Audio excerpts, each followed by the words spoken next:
After the initial hype about the comeback of the iconic nameplate, it looks like things started settling down. For 2.5 years, this has been the most desirable off-roader around, but things started to change in the last few months or so. In April, sales figures were down 25% year over year, and the same trend continued in the following months. If you wonder why, well, the Ford Bronco is not selling well for these 7 shocking reasons.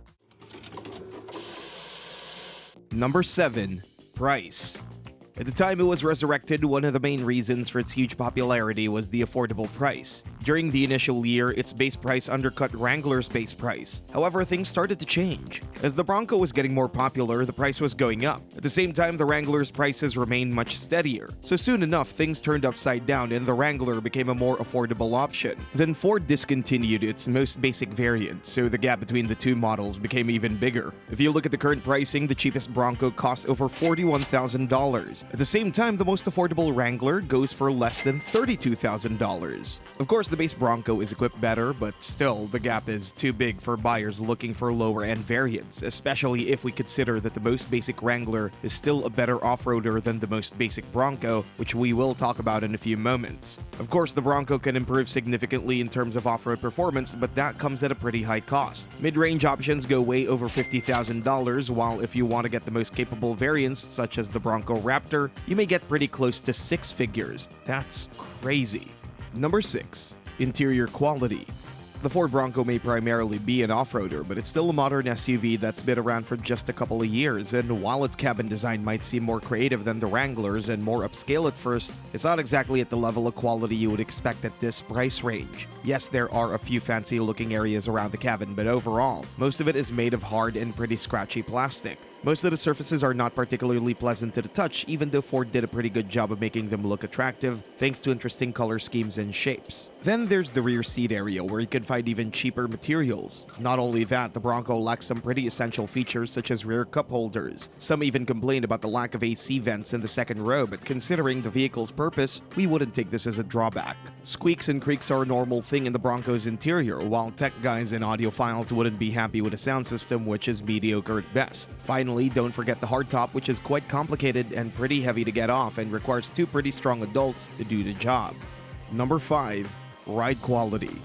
While the Wrangler is designed to offer uncompromised off-road performance with its solid front and rear axles, Ford designers have tried to make their off-roader a bit more versatile and a bit more comfortable on the paved road. Therefore, instead of solid front axles, they installed a multi-link suspension setup at the front. The idea was to offer a good balance in both fields, but the difference isn't all that big in reality. Yes, the Wrangler feels a bit firmer on the paved road, but we can't say the Bronco is a particularly comfortable SUV to drive. Those looking for a bit of both worlds would still prefer a unibody crossover with a good all-wheel drive system. The Bronco simply cannot hide its true nature, full of excessive body lean in corners and ride that still feels bumpy compared to modern crossovers. At the same time, the Bronco's front suspension doesn't seem as rugged and durable enough to compete with the Wrangler's solid axle. All in all, we don't think that this suspension setup is a particularly great compromise.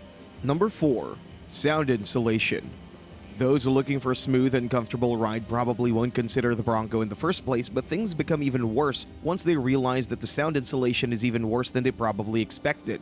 Boxy shape, massive all-terrain tires, high ground clearance, those are all things that contribute to the excessive noise on the highway. But there are a few more things to point out. For example, sealing for hardtop versions is not particularly great. Moreover, most owners were unpleasantly surprised with the quality of the sealing, so the only solution was to add an additional one for the hardtop. However, that doesn't seem to be enough, so some owners tried various additional methods to keep the noise down. They tried to seal the doors and cargo area, but it looks like there isn't much to do to fight the Bronco's poor aerodynamics. Number 3. Not the most reliable powertrain options.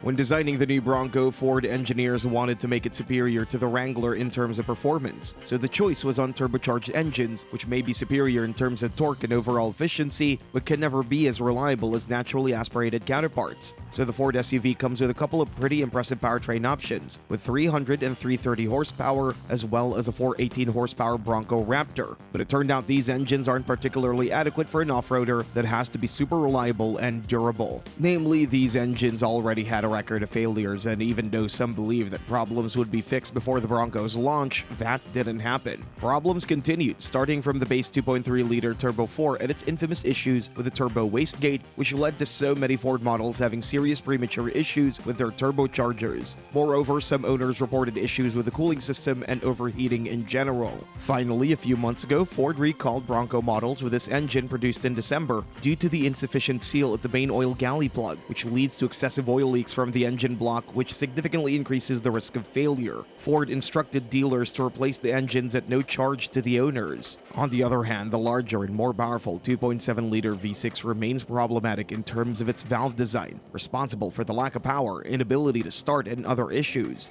It looks like Ford still hasn't addressed this issue despite the numerous complaints. Number 2. Transmission.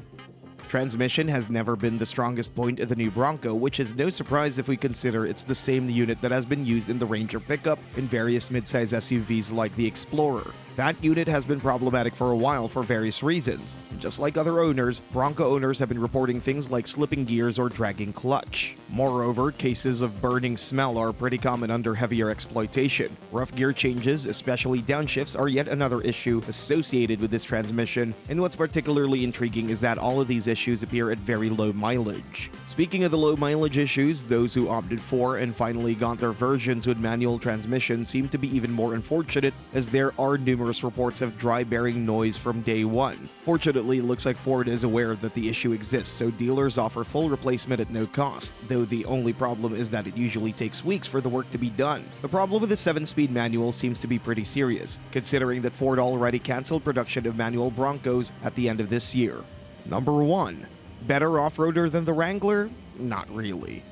The legendary nameplate, along with the retro design, is the strongest selling point of the Bronco, but let's not neglect the off-road performance. The Bronco was designed with one thing in mind: to beat the Wrangler, and we're not sure if that's the case. Both models are exceptional off-roaders with so many available upgrades, but when it comes to base variants, we still believe that the Wrangler is a better value, especially if we consider a significantly lower starting price. Because we prefer the Wrangler's solid front axle when it comes to off-road durability and reliability, though the much more important thing is that the base Bronco features a relatively modest 8.4 inches of ground clearance. The Wrangler, on the other hand, sits at 9.7 inches from the ground in its most basic variant. Furthermore, the Wrangler also has bigger tires, 31-inch all-terrain units compared to the Bronco's 30-inch rubber. Of course, both the Wrangler and the Bronco can be significantly better off-roaders considering all the upgrades that come with the higher trim levels. Range-topping variants, the Raptor and Rubicon 392, are similar in terms of off-road performance, with locking differentials, upgraded suspension, and impressive ground clearance. Both models can go 34 inches deep into the water, not to mention that both models are available in high-performance variants. But even in this aspect, we would give the Wrangler and its soon-to-be discontinued version a slight advantage, not only because of more power, but also because of the superior sonic features of that magnificent Hemi V8 engine.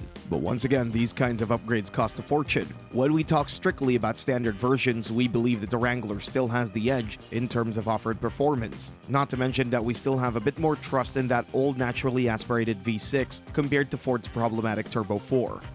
Thanks for watching, and see you next time.